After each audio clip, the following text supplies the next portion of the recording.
All right, Paul. It's good to be sitting with you, talking again.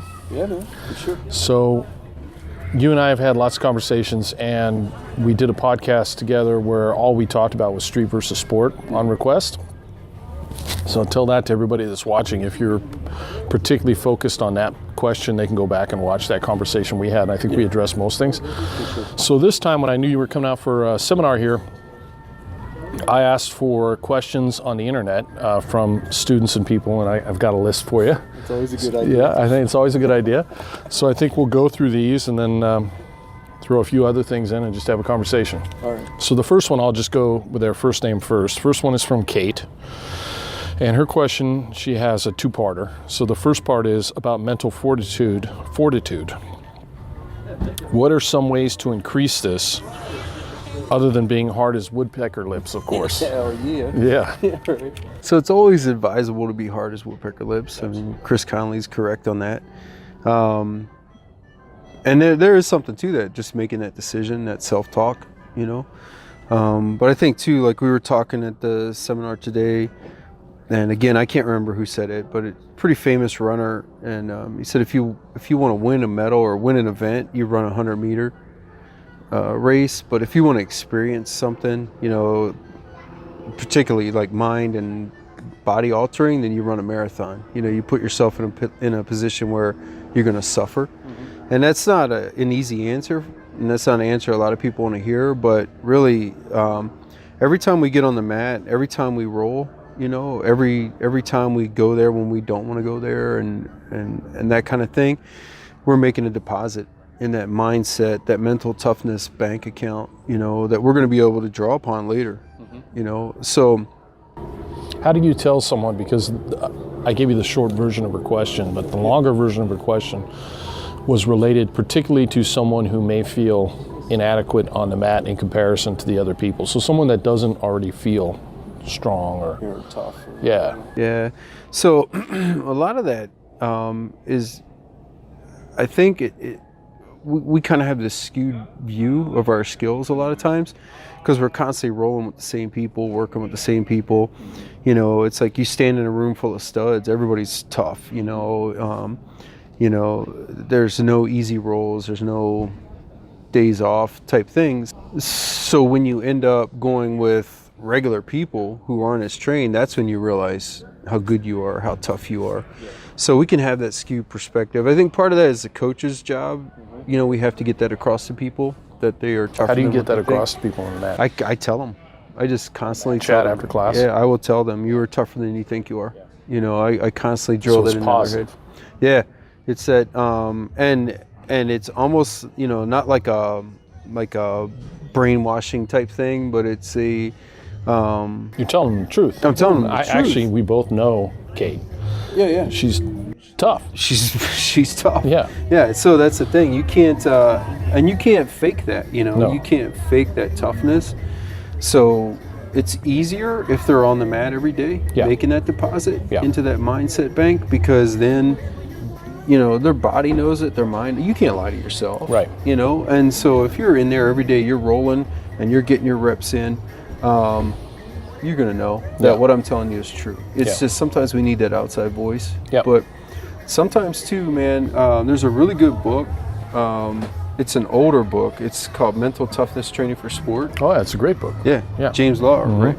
And that he has so many things in there about that self-talk. Yeah. That positive self-talk, and I think it's really important, you know, and also that mental imagery, visualization, you know, just seeing yourself as being what you want to be, you know, seeing yourself as tough, as competent. Talk to people that are skeptical about the self-talk, but then I remind them, but the negative talk is also self-talk, and you're not skeptical about that. Yeah, exactly. You know, so you have the bad words going on and the bad negative thoughts going on in your brain. Why would you believe those over the positive? Yeah. You know, it's the same thing. Yeah, it's so much easier to, like, for some reason we gravitate towards the negative, right? You know, Absolutely. I mean, whether it's news or whatever it is, conversations, you know, it's easier to find out something bad about somebody than find out something good, as far as like gossip goes, you know, like, you know, that's why, you know, gossip has a negative connotation, right? Like it's never good news, you know? Right.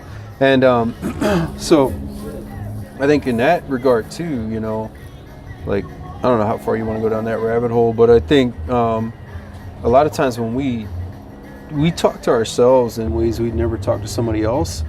And there's a time period in my life where, I had to see a counselor, talk to a counselor.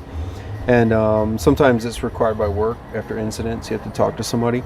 And one of the things that I got from them was just that whole thing about don't talk harshly to yourself, monitor your self-talk. You got to keep an eye on it. I heard you say that before. Would you talk to somebody else the way you're talking to yourself right now? Yeah. It's like, how do you talk to yourself?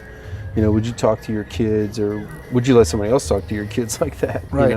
Which is probably an even better way to phrase it. Yeah. So it's really important to monitor that, and then just make sure you're plugging in those daily. I like to do it daily. Like I like to have like a set of things that I say to myself daily. When I wake up or before I go to sleep, just to remind myself that not kind of, what's that guy on Saturday Night Live? I'm good enough. Stuart Smalley. Yeah, not quite that bad. Yeah. Like I don't sit there and look in the mirror at myself. Yeah. But I do. You need that reminder. Like, hey, man, I do deserve the things I work hard for. Yeah, absolutely. I do have skill. I have worked hard to be good at this stuff. So. Excellent. All right, this one from Matt, not me, different Matt. Good name, Matt. Yeah, good name. What is your opinion of the role of small fixed blade knife in self-defense, including things like, and then he lists a bunch of different types of small knives, reverse edge knives, punch daggers, folding knives, etc. Yeah. So fixed blade is always going to be faster. Okay. Easier to access if you're worried about defending yourself. If that's your concern, you're going to be behind the curve. Mm-hmm. You're going to be reactionary. You can't just, pull your weapon out the second. Yeah, exactly. Like the second you feel like the ballet song. Yeah. You can't just like start whipping stuff out. Excuse me while I whip this out. Yeah. You can't do that. There's always going to be a speed advantage. There's always going to be a acquisition advantage. It's easier to get it into play than say like a folding knife or that kind of thing. So let's take that a step farther. Who would you recommend carries knives, or do you recommend that people carry knives? So I do recommend that people would carry something if they feel the need. I would never tell somebody not to. Yeah. So if they personally feel like they should, then they should. Okay. Yeah. I mean, that's how I look at it. Yeah. And of course, like in the United States, it's easy. Mm-hmm. For the most part. Mm-hmm. There's some states where it's kind of restrictive, but if you feel the need, man, and Okay. And how much training would you have them do with that? A lot. Yeah, a lot. Which is the responsibility part that comes along with it. Yeah, and knowing the laws. Yeah. All that good stuff. But the probably the most important training they need to do is learning how to make space, learn how to control that space, control the hands. Because I can have like the coolest, most wicked, knife on the planet. Right. Like this thing could have some sort of whatever Dungeons and Dragons sorcery spell on it. Cool, yeah. +3 dagger. +3 dagger. It could be something really cool. But if I can't make that space because I don't know how to shrimp. Yeah. Or I don't know how to bridge, or I don't know how to fight. I don't know how to hand fight. I don't know how to like tie this guy up so I can access it. Then it's for naught. I mean, what's the point? That leads into his follow-up question. Follow-up question, if possible. Do you see any efficiency? I think he means functionality by that, in the Filipino martial arts technique of defanging the snake. We talked about this a little bit today. Yeah. You want to tell that story real quick? Yeah. So I actually had a call where a guy had carved all the inside of his forearm muscle out. Yeah. He had just gouged himself, and tore himself all up, and he's still able to, manipulate, he's still able to fight me very effectively. Which is kind of amazing. Yeah, he was under the influence, but still, I mean, he was able to fight really well. Yeah. Myself, another officer, he's now a brown belt, was helping me with this guy, and we both, man, it took both of us to handcuff him. Yeah. Because I was able to get on his back and choke him unconscious. Yeah. And then he would wake up. Yeah. The second I'd let off of his neck to get his arms to try to cuff him, he would wake up and he just pushed himself off the ground with me on him. And fighting our attempts to handcuff him by grabbing our hands, it was just freakish. So you still had grip strength. Yeah. You said you saw him later, and he still has a holes. Yeah, he still has You can see big through his gouges forearms. in here where the muscle's missing. Yeah. You know, he permanently scarred himself. Yeah. You know, he did a lot of damage to himself. It's amazing what the body can do, with adrenaline especially. We're a resilient machine. Yeah. You know, a very durable machine. So, yeah, I mean, if you're going to use a knife to defend yourself, you know, then you need to be punching holes in vital areas. Right. Because it's a lethal weapon. Absolutely. There's no question about that. There's no. You're never going to be able to stand in court and say, oh, I just meant to hurt him a little bit. The judge is going to look at you like you've lost your mind. Right. You know, who's your attorney? Right. You know, who told you to say that? Right. You know, you hit somebody with a knife, or you go after someone with a knife, it's lethal force. Yeah, you were afraid for your life. Yeah, imminent threat. So there's no question. Yeah. So. All right, from Rich. Talk about the art of how to try and de-escalate a confrontation from mental and verbal skills to physical, should things end up that way. So, I think so. Mental and verbal, those are the ones that are the biggest minefields. You know, and because Biggest minefields because people could say the wrong thing. Yeah, say the wrong escalate thing. the situation. Escalate it really fast, and they can be insulting without intending to be, or they can be submissive when they shouldn't be. Right. You know, so they can say things that are submissive. They can do things that then empower this person to progress. Right. Rather than look at it like, oh wait, okay, you know, because you can always in certain segments of the world or societies. You can allow them to save face and walk away, you know, because they kind of look at it like, all right, we're mutual. Like, all right. Give me an example of a difference there. So if I tell somebody like, so somebody comes up and, you know, some sort of exchange begins, you know, so we have this exchange and I don't really want it to go there, you know. And he doesn't either, because if it was going to happen, it would have gone physical immediately. You know, there would be no posture. Yeah, it's just posturing. You know, or just that, you know, that social dominance type thing.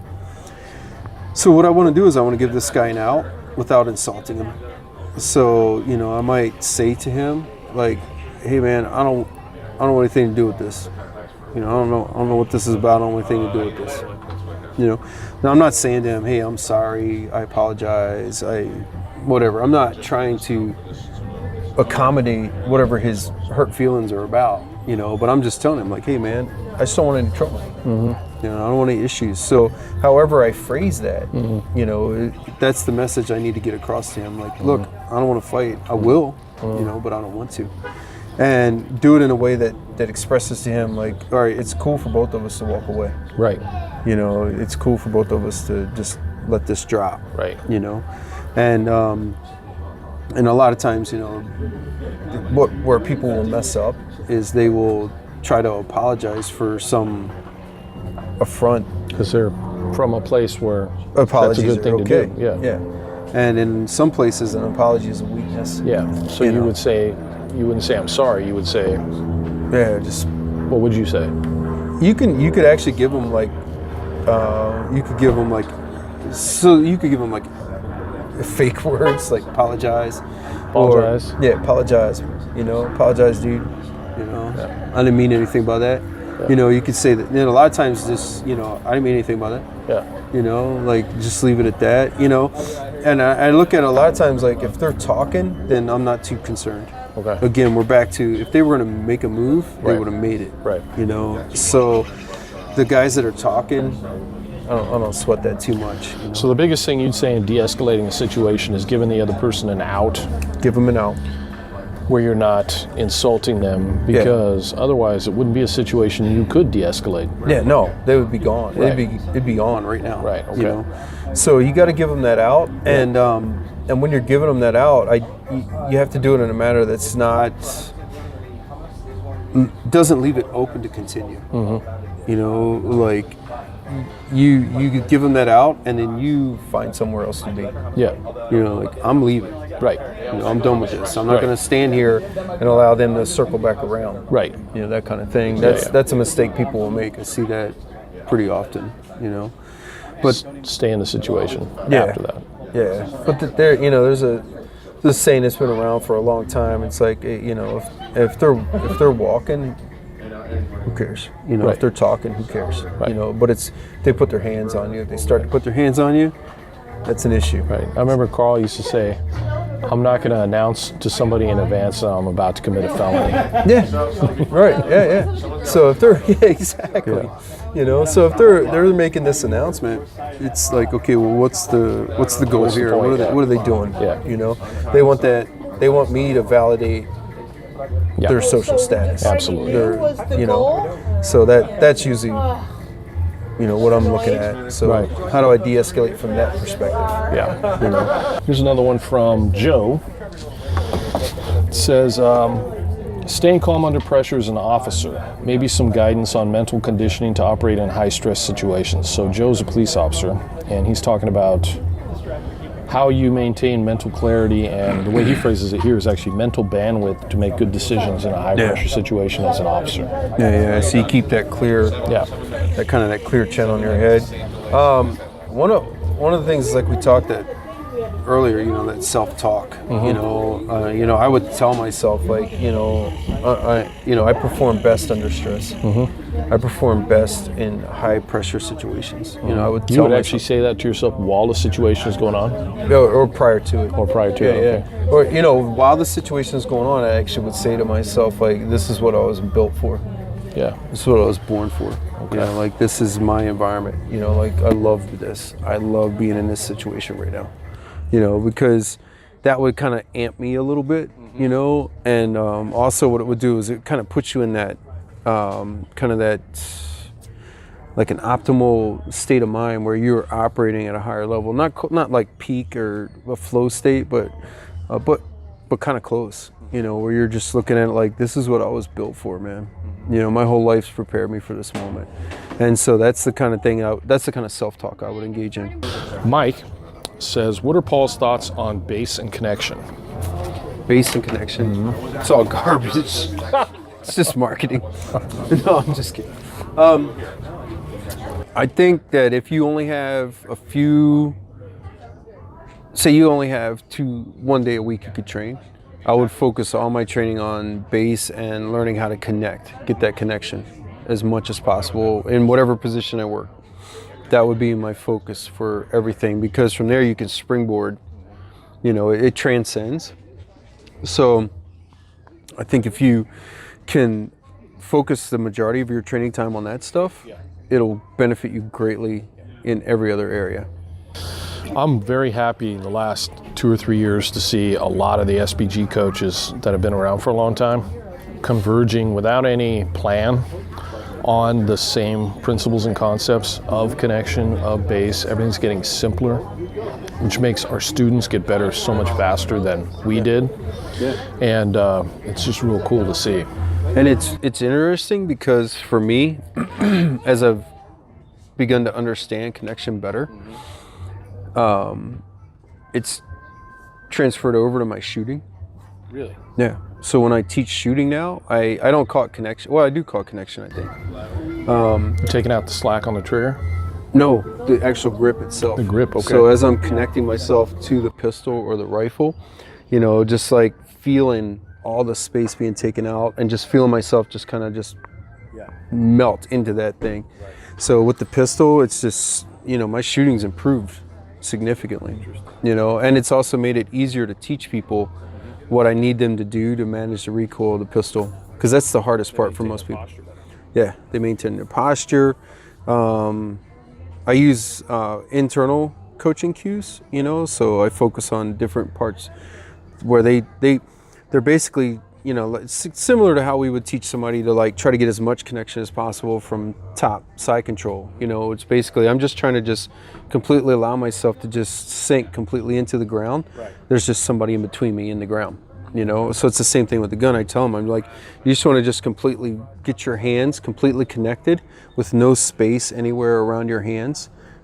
The gun's just in the way. Makes absolute sense, because you're leaving no pockets where that is going to any movement change the... Yeah, there's nowhere movement can happen because I'm totally just, you know, connecting myself to that, whether it's the rifle, the shotgun, or the pistol. And so Yeah, man, I would focus heavily on that, and we do. I think all the gyms are doing that now with foundations classes. You know, my foundations classes, I harp on it, you know, constantly. I noticed it big time when you were talking about dealing with defending against the firearm. Yeah. You began with connection. It's like Base posture connection. Yep. Everything else after that was pressure. Yep. And no fancy possibilities. No. Which was beautiful. Yeah. It's a perfect Jiu Jitsu applied to firearms. Yeah, and that's the thing. I think, you know, and we've talked about that before. Like, you know, Jiu Jitsu was, you know, it's, I think Chris says it, you know, Japanese in origin and then Brazilian modified and now American influenced, you know, with wrestling and all that stuff coming in. And, but I think we forget sometimes about that Japanese origin. Yeah. You know, where, this was a warrior art, man. This was an art for people that were going to be in a weapons environment, you know, and so the weapons thing shouldn't be foreign to us. It shouldn't be like this, well, that's a totally separate thing. It's like all the grappling and the weapons just go hand in hand. It's not grappling and striking. It's grappling and the weapons that go hand in hand. Yeah, definitely. You know, because the most important thing you can do is connect to that weapon-bearing arm and control it. Yep. You know, or vice versa. Put pressure. Yeah, exactly. Yeah. All right, here's another one from Khalid. How is such a dangerous dude so nice? So obviously Khalid doesn't know you, but he did ask a second question. He said, some self-defense moves that are considered high percentage. He would like to hear about some self-defense moves that are considered high percentage, effective and safe and easy to do for a woman, which you taught all day yesterday. But so what's the biggest consideration you think the difference between a room full of women and a room full of men, and let's draw the assumption that neither have trained before? What's going to be different about what you talk about? So with women, and we talk about that a little bit in the class, you know, like I've never had to think about where I park. I've never got into an elevator and thought, well, this is a bad idea because that guy's a little sketchy. You know, I mean, you know, there's like a side of all of us that if we get in an elevator and the guy's a little sketchy, we're probably like, all right, bro. You know, like we'd like the opportunity to lump up a predator. And we've never had to think about, okay, well, I'm walking to my car and now it's dark. Or a date. Or a date. Like, you know, what happens if, you know, what happens if I go up to his apartment or he comes up to my apartment and I don't like the way things are going and I decide like, no, we're good. You know, well, now what?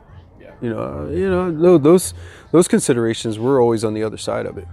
You know, so when we're dealing with women and teaching a women's self-defense class, we have to think about that. You know, and that's one reason why I'm really happy with the Straight Blast Gym, the direction it's gone with like Amanda and Leah and Kate and all the different women who are teaching the course, because they understand that and can relay that way better than I can. You know.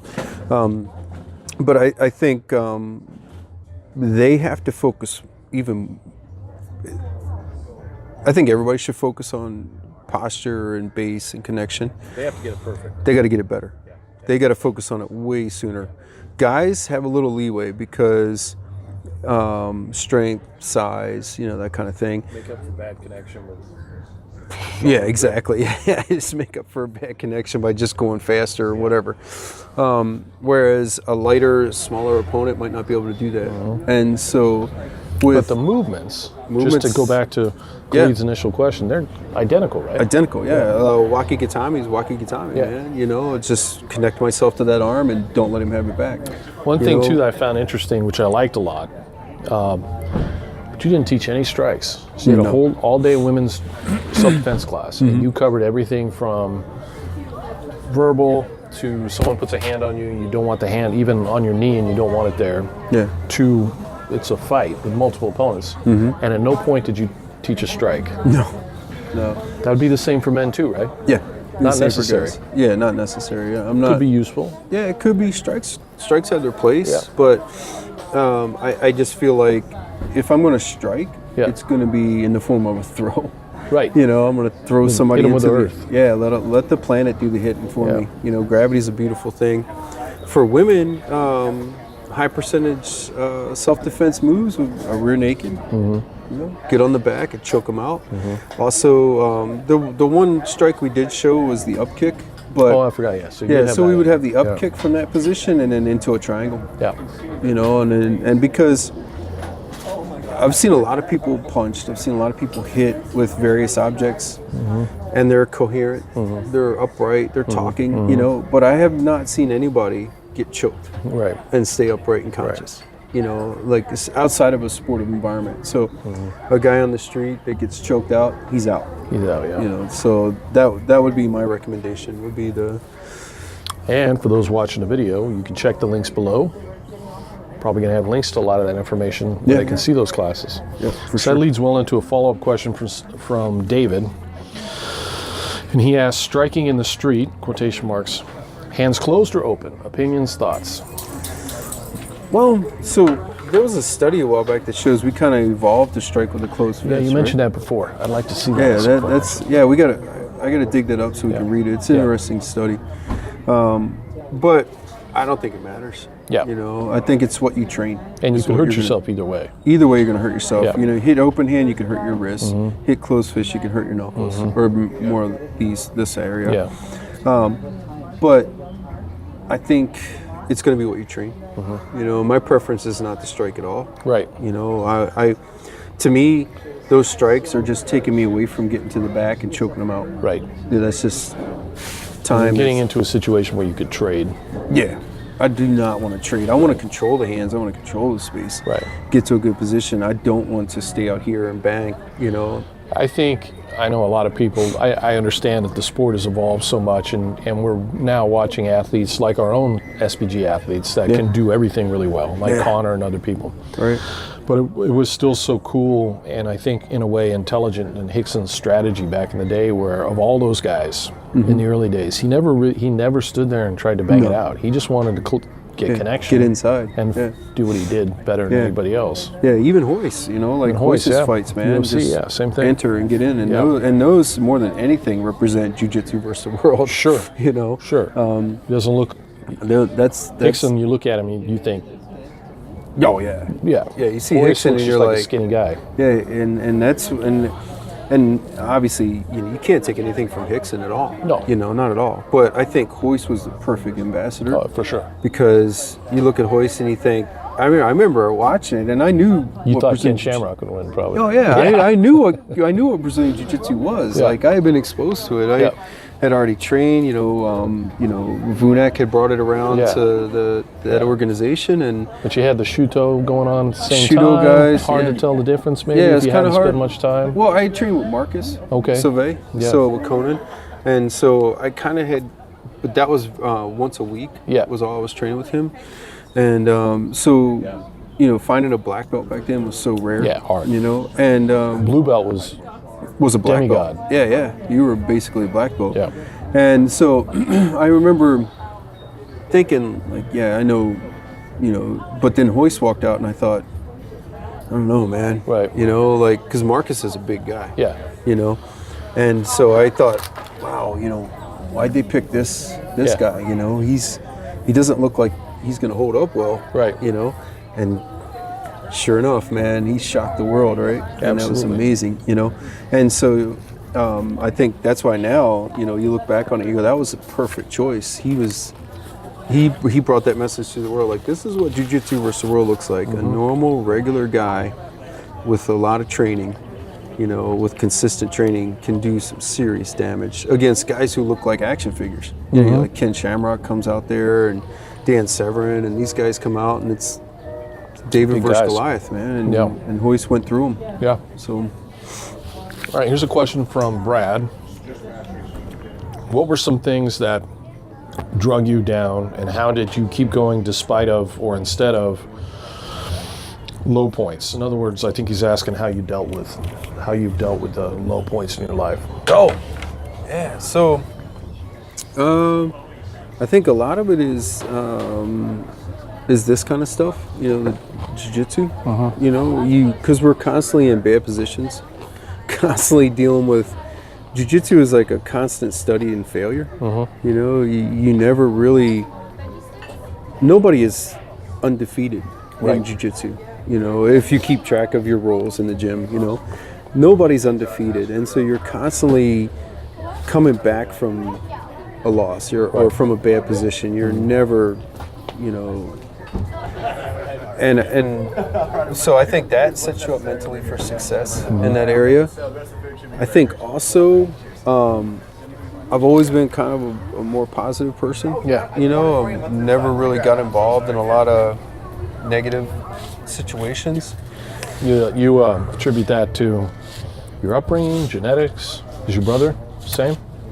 Yeah, my brother is the same way. I don't really know where it came from. You know, the way my brother and I were raised, we kind of raised ourselves for bulk of the time. Right. You know, so I don't know if it was just we always just believed in ourselves and what we were doing, and never allowed ourselves to have a negative thought.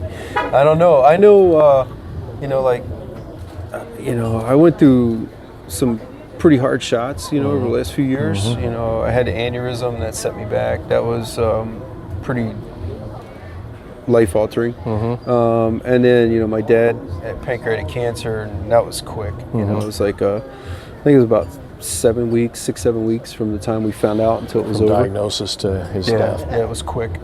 But, and then in the middle of all that, you know, my job, they're trying to fire me and prosecute me, you know, criminally, and for something I didn't do, and ultimately was cleared of. But it, you know, I think in the middle of all that, it never occurred to me to not keep going, keeping on, you know, like, and that's another one of my daily things that I say to myself is like, just keep on keeping on, man, you know, because, you know, the tie always goes to the runner, right? Right. So why wouldn't you keep going?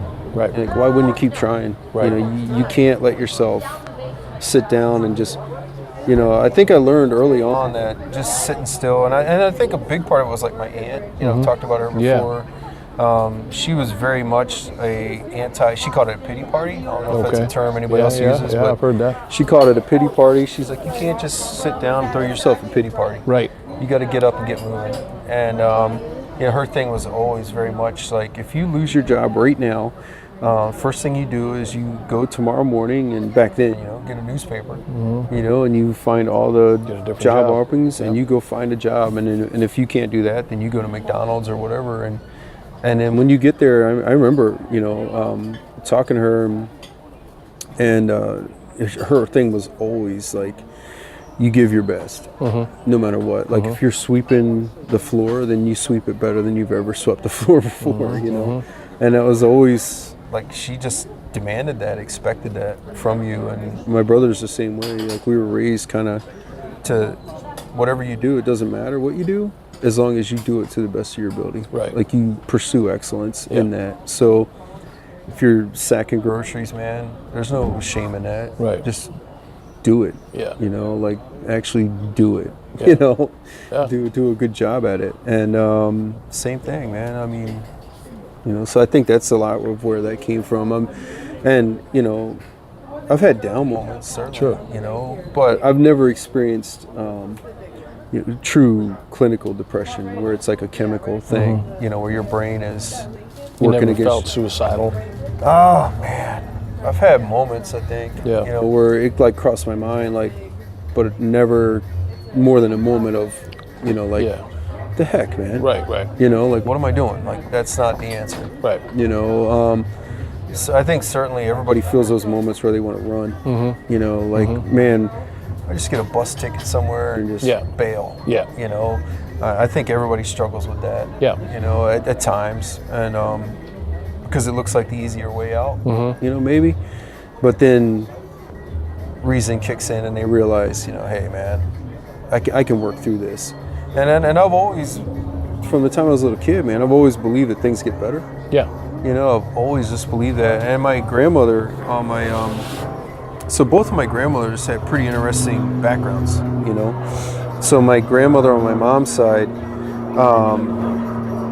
their surname is Mensch, so they're Jewish, you know, by birth, you know, not by religion. And but when she got here, you know, she was found to have tuberculosis. So my grandfather on my mom's side died when my mom was young, and then my grandmother was put in a sanatorium from the time my mom was 5 until she was 15 or 16 years old. She wasn't the one that had tuberculosis. The other one had tuberculosis? No, they both did. They both did, So, okay. so she was put in there for the same reasons, to keep her away and you know, segregate her from, so she wouldn't get passed around, I guess, you know. And so, you know, because of things that happened when I was a kid, you know, like my brother and I would either be at my grandmother's house a lot or my paternal grandmother's house. And my paternal grandmother, her husband, my grandfather, had died, you know, when my dad was like 14 or 15. So she had been left on her own without a lot of social services and those type of things to raise 2 boys, you know. Sure. And she did well for herself. Yeah. You know, she did really well. And one of the things that I got from both of my grandmothers is, you know, like I said, due to things when I was growing up, I spent a lot, I would live there sometimes. We would live with my grandparents or whatever. And they both were always, I just remember them just, you know, I think keep on keeping on actually came from my paternal grandmother. She would say that all the time, you know, or what was the other? You just got to keep on trucking. You just got to keep going. You know, that was always her thing, was you it's okay to get knocked down, but don't stay down. You know, it's okay to have those moments. Now dust yourself off and let's go. You know, and I think for her, it was a matter of she didn't have a choice. You know, she had 2 boys, and there was no, like, she couldn't go get a card or any assistance from the government at that time. So she had to get a job and go to work and had a farm to take care of and all this stuff. And so I think for her, it was very much, you don't have a choice. Right. You know, and so she kind of instilled that in me. And then my maternal grandmother, because of being in the sanatorium and not being able to raise her kids were given over to relatives or the state, and so they were united once she got back out of there. So she very much was the same way, like, you know, things will happen, you know, you'll be okay, life gets better, but if you quit, you'll never know. Right. You know, like, you will never see what could happen. Right. You know, but so you can't give up, period. So that was always in me. So I've had down moments, but, you know, I've never have had those moments of, I'm just going to do this. You know, like I have friends that they're like, yeah, man, I had the gun in my mouth, you know, or I had the pills or whatever it was they were going to do. And then they had that moment of, oh shit, you know, like, I can't do this. You know? And then I've had other friends that did not. They actually did take their life, you know, and it's unfortunate, you know, because you look at it and you say, well, man, you know, like, one more day, you know, like, just give yourself one more day, man, you know. But I've never, it's easy for me to say, because I've never had that chemical, you know, which now we understand, it's not just a bad day, it's a chemical issue, you know, where their brain is fighting against them. So it's hard for them to pull out of that nosedive. But I've never been at that point. So there's certainly plenty of friends that have. Yeah. You know. Well, that brings me to another subject. I was going to talk about this with you later in the interview, but this kind of leads into it. But when you run a gym that's large enough, you're going to have, just numerically, a student or 2 over the years that's going to wind up committing suicide. Yeah, it happens. Any large group of body or body of people, and we have a lot of gyms in the organization that have, you know, hundreds of students, and we've had suicides. So the 2 questions that I've been asked too by some of the other coaches: number one, what do you say to a student or instructor, somebody that's a member of the, you know, your community, who you think is suicidal, and what would you say to that person? And 2, what do you say to the community or their family? Like, we had a situation very recently. It was several. But what do you say to the family after that? The people that are left behind? Yeah, that's a tough one. The people that are left behind, there's nothing you can really say, you know, other than just be there for them. Yeah. You know, like, what can I do? What do you need from me? A lot of it's self-evident. You know, simple things, food, coffee, you know, getting them out of the house for a minute, you know, letting them get their mind clear, you know, not think about everything. Sometimes they just want to talk to you. You know, and I'm sure you've heard, right? The how do we miss it conversations, those are tough because you can see everything 2020 in hindsight, and but at the time, like, come on, man, it can't possibly be serious, and then you realize it was or is. So with the family, I let them have I let them vent, I try not to say too much, and I let them vent, and then I try to assure them that, we can't know 100% what's going on in somebody's mind next to me. Like, you have no way of reading my mind right now. You don't know what I might do tomorrow morning or even 2 hours from now, But what you can do is be the best possible friend you can be and be as supportive as you possibly can be. And then and that's all you can do, and I try to assure the family, because what they want to hear a lot of times is that there was nothing they could have done. Yeah. They really do, just like I do, so you want to hear that, yeah, man, like, I did the best I could, and that's what I try to assure them that. You've actually talked people down who are in the process of committing suicide in your job. Yeah. Right? So what did you say to them? Let me get you help. Let me help you, man. Right now you can't see that it can be better, that things can improve. A lot of times, it'll be relationship issues, or they've screwed up. They've lost everything. And it helps to have lost everything a couple times. Sure. Because then you can talk to these guys with some authenticity. Yeah. And you can tell them, like, hey, man, I've lost everything, man. I've lost my house. I've lost cars. I've lost marriage. But you can rebuild. Yeah. But you can't rebuild if you're not here. So you have to choose to live. And so right now, let me get you help. Let me get you to somebody who can help you. And it's like, it's not a negative. It's not. You're not going to be stigmatized. It's not going to be a big scene. Yeah, that's the thing too. I know guys who are not inside the organization, but run schools from different organizations that take this real hard line on suicide. And I think the intentions are correct in that they're hoping that you can shame people out of it. But it's like, what do you mean the hard line? Like a fundamentalist Catholic position that this is just such a cowardly act, that there must, sin. And like somebody that's would do something like that truly is at risk of that, isn't going to care about that if they're not thinking about what's going to be happening to their kids when they're no longer around, or their spouse. Why would they care how you feel about it? You can't. That's not going to get through. No.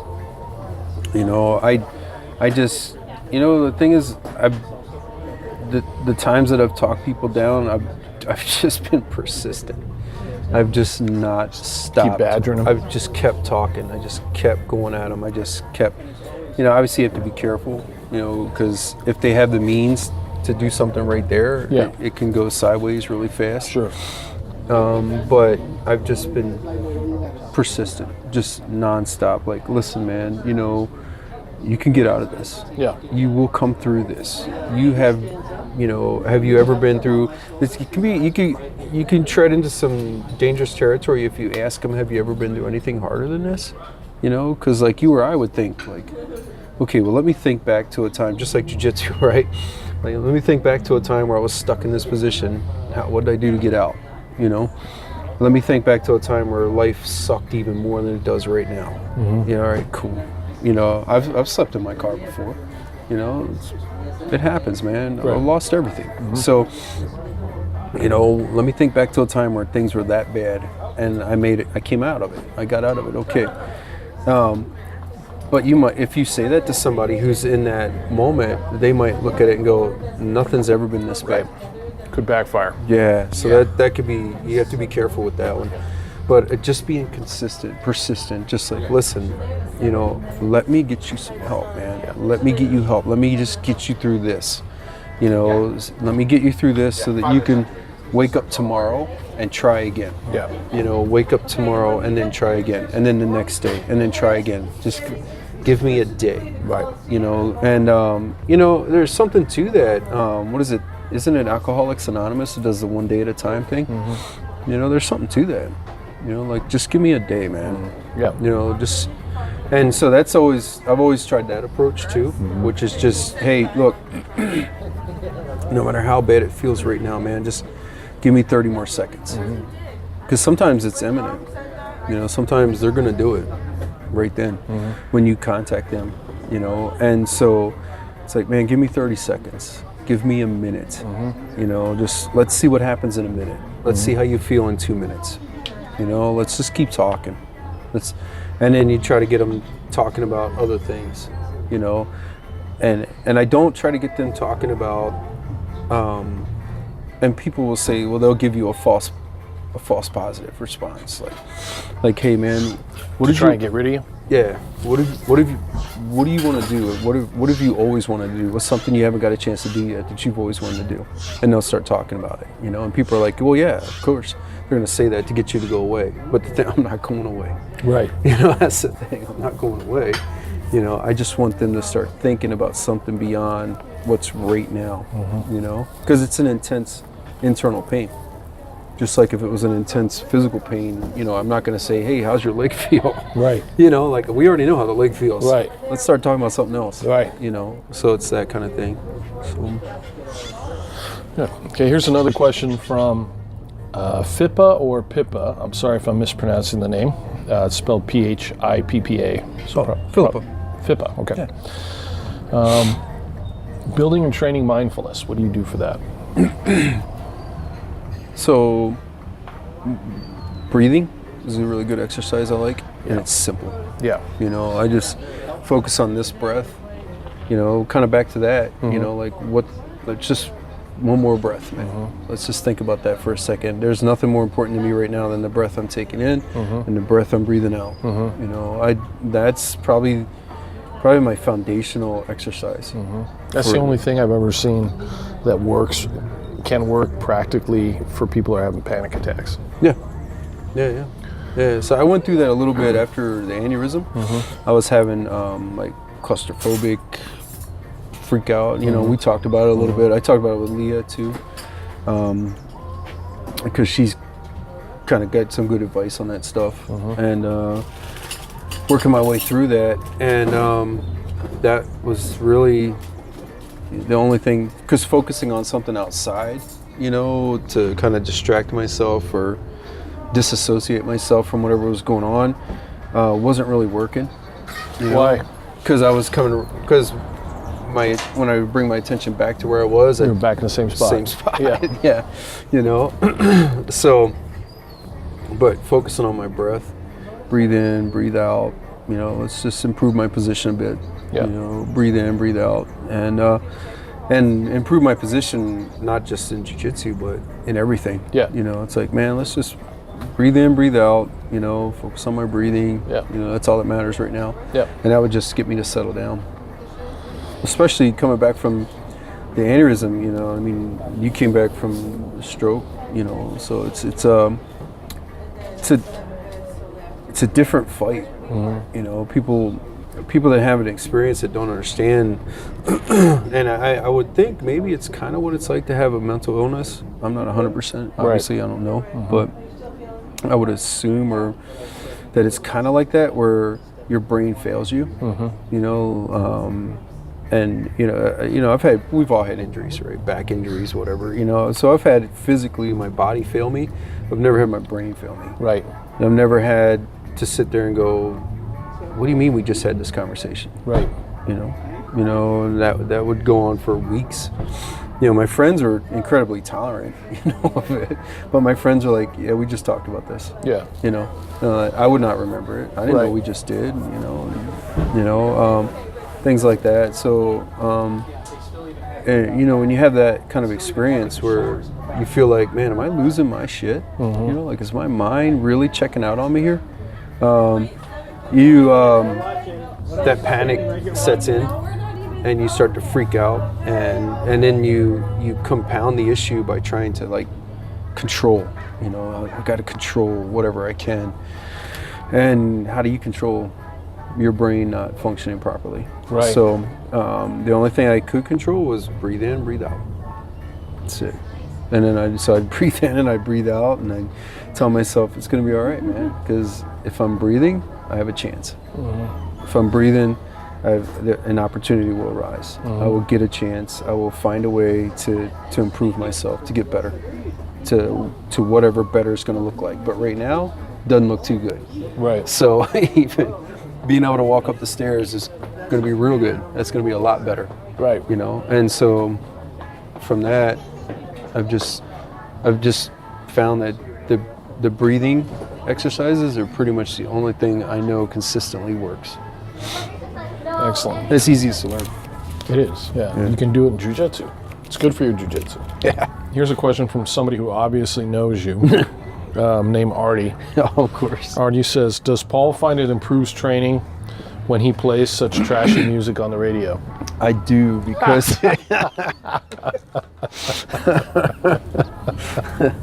so what it does is it makes you get used to working in a less than optimal environment. So not everything's the way you would like it to be, right? And you still are able to excel. So it's good for you, man. Okay, it's good for you. It's mindset training. I'll have to start playing some rap.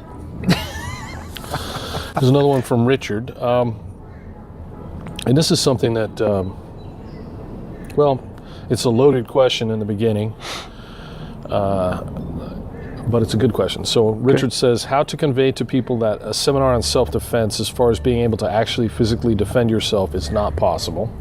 Okay. So, and the second part to that was, what are the benefits of still going to one, if you accept that as a fact? Right. So it's impossible to learn how to defend yourself from a seminar. It's the premise of the question. Premise of the question. All right. So what would be the seminar itself is not what's going to. The seminar equips them. So it should give them exercises, should give them things to think about, material to read, things to consider that they might not have considered, like such as language. You know, what's insulting versus what's directing and decisive. And then it's up to them to practice. You know, they've got to practice. There's no way around that, you know. And I know Richard, and so I'm sure what he's talking about is physical self-defense, the physical stuff, and the fact that you have to gain, you know, you can't gain. Gotta do your reps. Sure. Yeah. But the flip side of that question is, if you take something like the gift of fear, I would be willing to bet that there's been thousands of people, if not more, who have probably not been in a situation, who have avoided situations after reading that book. Yes, absolutely. Just because they learned to pay more attention to their instincts. Pay attention, right? Avoidance, deterrence, de-escalation. So there's no, shouldn't minimize, you know, what people can take away in terms of information. How that might change a given situation. Yeah. Thinking about things in a different way, maybe. Right. Yeah, and then just approaching things, learning to listen to their gut. You know, I always get feedback from people about that kind of stuff, where they never thought about the avoidance aspects or the de-escalation aspects or deterrence aspects. Like, they thought about it, but never to that degree. Sure. Like, never with exercises to actually do to develop it. Right. You know, so it's I think, but again, it's an introduction and exposure to that stuff, and then it's up to them to train and continue to do those exercises and work on it. Sam says, aside from good quality BJJ, what drills should cops be working regularly? Probably means drills and skills and arts and besides jiu-jitsu. Definitely the verbal stuff. Verbal. Got to work on the verbal stuff. I always tell people, like, Toastmasters is a good thing to do, because you're critiqued on your presentation, you're critiqued on everything, every aspect of communicating. So that's a good thing to do. And then any kind of courses, you know, like the Carnegie courses, Stephen Covey had some courses. I don't know if he still does those or not. I went through one way back, like 2001. Courses on what? Basically communication. Okay. It's like almost a sleazy word at this point, but persuasion is not a sleazy word, man. It is, persuasion is basically I'm persuading this person to not be combative, to not fight me, to not resist. Or hurt themselves. Or hurt themselves. Right. To just, look, I need to achieve an end here. And I want to do it in a way that benefits both of us. Right. So it's a win-win. Because that's the only way to get somebody to do something. They got to feel like they're winning, or they got to know they're winning. Right. So persuasion is a key component in that. And a lot of guys they think the answer is on the bat belt.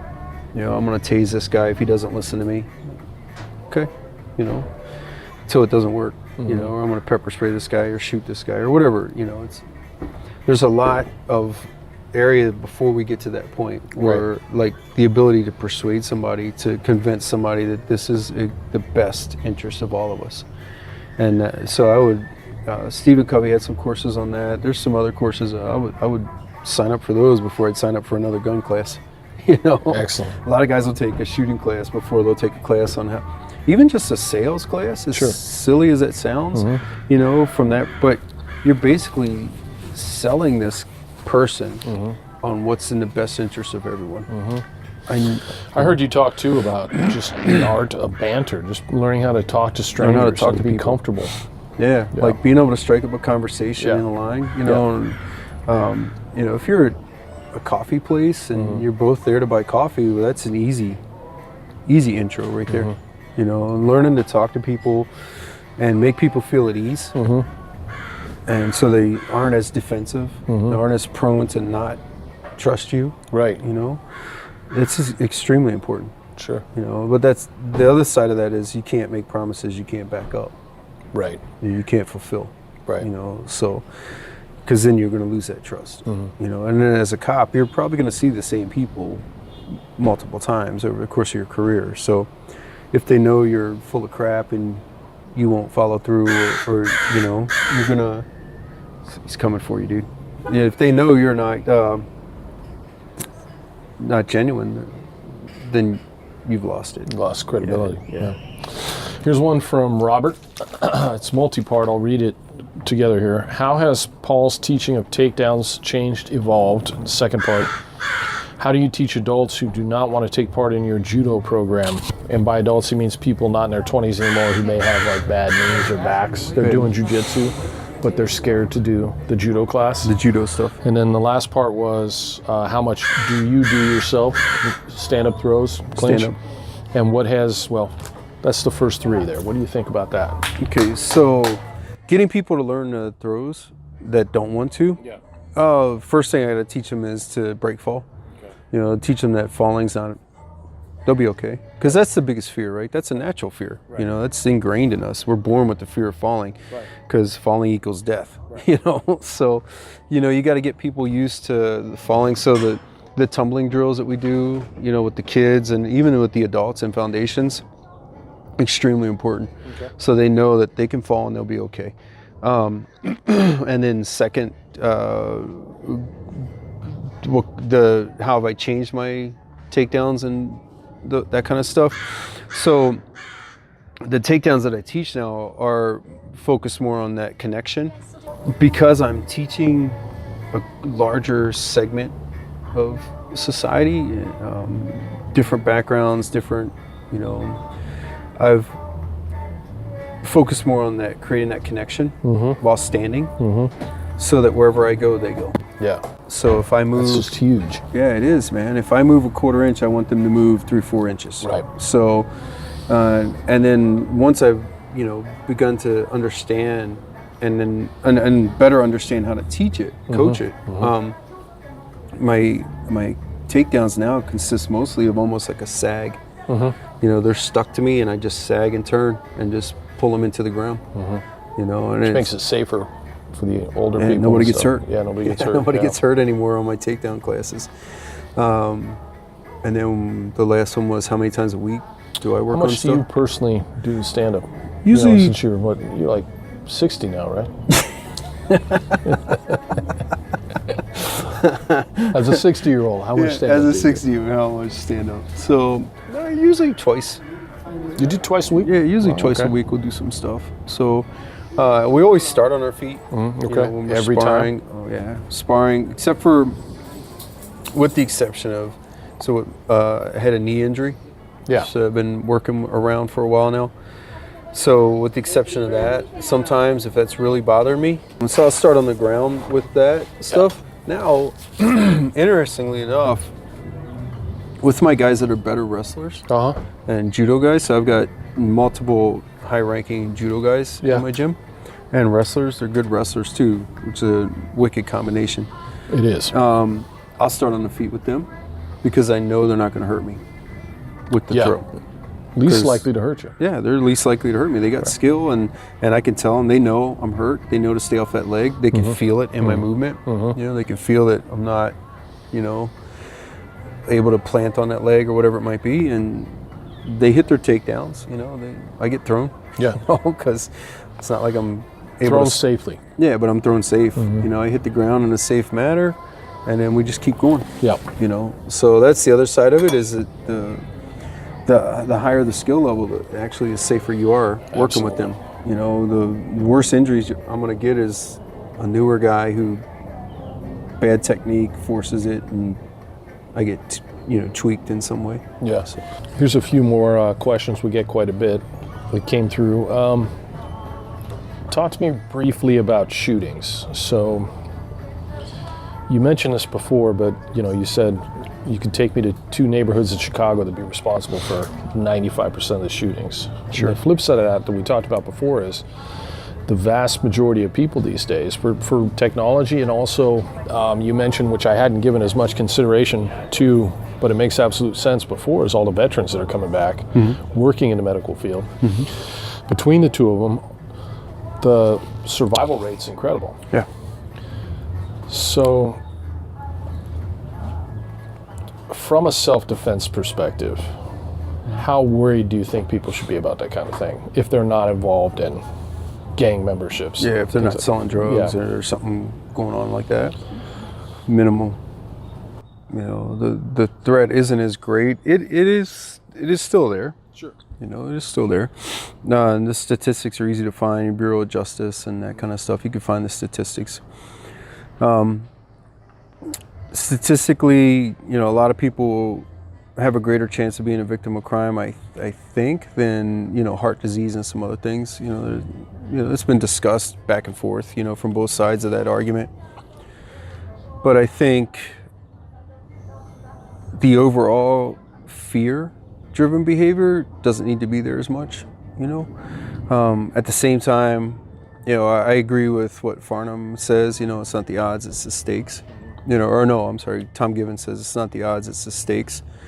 Even if the odds are low, I don't want to experience it, or I want to be prepared for it if it happens. Sure. So that's the thing. So, if it's a 1 in 1 million chance and it happens to be my turn, then I want to be ready, and as prepared as possible, But I think outside of poor life choices, things like that, you're going to do a lot to, and again, Andy Stanford's the one that said a life devoted to avoidance, deterrence, and de-escalation will probably keep you out of almost every possible, almost guarantee that you will never have an encounter. Sure. The downside of that is you never leave your house, but somewhere in the middle, I think, is a reasonable balance. Hanging around mature people doing mature things. Yeah, exactly. Bullying is a topic that we get asked about all the time, so you deal with that. So what is your advice to parents whose child they might think is experiencing bullying at school?